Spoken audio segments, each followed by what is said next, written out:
இப்போ ஒரு லவ் மேரேஜில் வந்து அவங்க பெருசாக ஜாதகம் பார்த்து திருமணம் செய்ய மாட்டாங்க பெரும்பாலும்.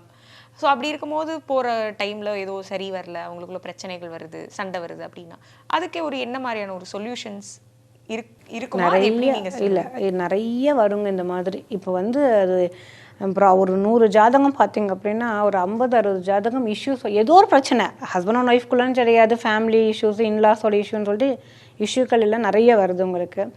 சார்ட் அவுட் பண்ணால் இதில் நம்ம வந்து இப்போ எப்படின்னா ஒரு குழந்தைக்கு என்ன பிடிக்கும்னா இன்னொருத்தவங்க குழந்தையாக மாறுறது தான் பிடிக்கும்.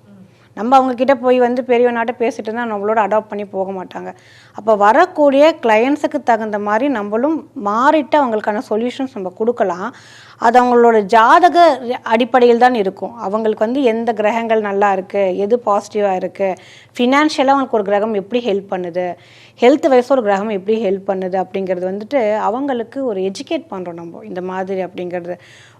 அதை வந்து நான் அவங்கள ப்ராக்டிக்கலாகவே எக்ஸ்பீரியன்ஸ் பண்ண சொல்லுவேன்.